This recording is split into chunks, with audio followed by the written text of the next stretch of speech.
So there we go. Omid Scobie's new book, which is called Endgame, Inside the Royal Family and the Monarchy's Fight for Survival, is being released today, and it's got a lot of people talking, including you, I'm sure.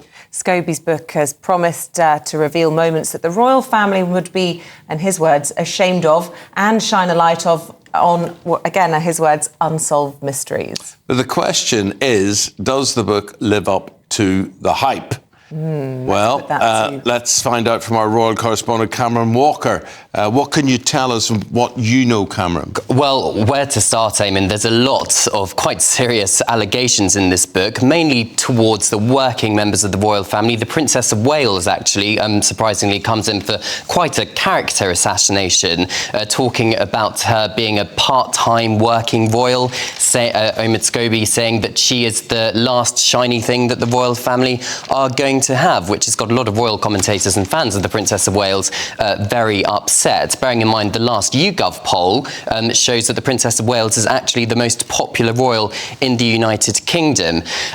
It is very pro-Harry and Meghan, very pro-Sussex. I think perhaps that could be expected with Omid Scobie's book. If you look back to his last novel, Finding Freedom, in 2021, he insisted that Meghan did not play a part in this book, but then Meghan had to apologise to the High Court for forgetting that she briefed an aide to collaborate on that book. So make of that what you will. But yes, it's certainly going to be an interesting read either way. Yeah. I mean, we know in the past that the Prince of Wales is prickly when it comes to his wife, and that actually came out through Spare and a lot of the incidents around Kate and Meghan falling out and William really not appreciating that. How do you think he will take... I mean, it's one thing to go after him, but do you think he'll be particularly upset by what appear to be quite, frankly, misogynistic comments about Kate? Yeah, I think he will be particularly upset. Last night he was at the Tusk Conservation Awards and he put on a brave face, lots of smiles, lots of laughs, but the royal family are not commenting. Kensington Palace and Buckingham Palace, like with Spare, Prince Harry's biography,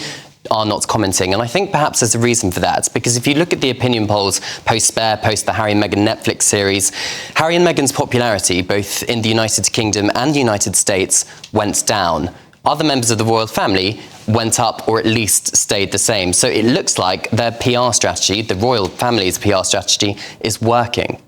Yeah, I'm looking at a headline here in the Mail this morning.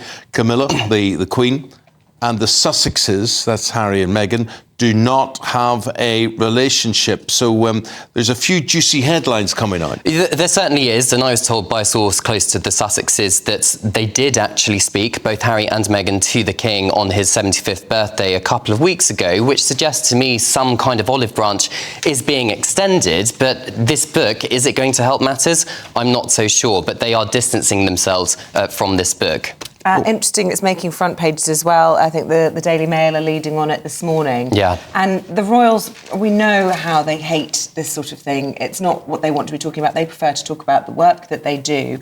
Is there a sense from Omid Scobie, perhaps, that he is ostracised career-wise for himself, everyone in the royal family, any sort of royal opportunities as a reporter? It's almost like he's just dynamiting everything he can because he's got nothing else. Well, I think it's fair to say that he's certainly perhaps closer now to the Sussexes' spokespeople as opposed to the royal families. I think he has spoken to people on both sides. Whether or not that information is accurate, only he can say, or at least his sources can say that. But in terms of being perhaps back into the fold of the royal family's PR machine, I suspect it's going to be quite difficult for Omid to do that. But this book is clearly going to sell a lot of copies and going to make a lot of money. And here's a little bit of background on it. You know who made those comments about Archie's skin colour? I do know who made the comments about Archie's skin colour. The names were mentioned in letters between Meghan and Charles that were exchanged sometime after the Oprah interview. We know from sources that Charles was horrified that that's how Meghan felt those conversations were, and that he wanted to, sort of as a representative of the family, have that conversation with her. And it's why I personally think that they have been able to move forward with some kind of line of communication afterwards, though they may not see eye to eye on it.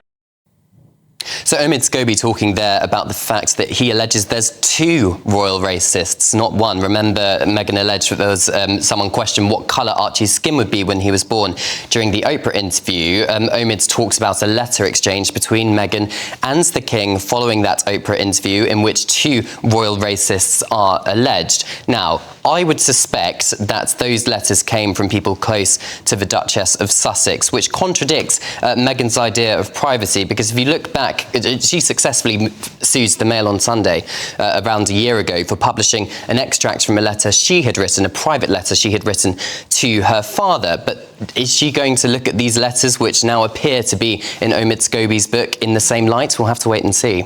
Well, tell me this.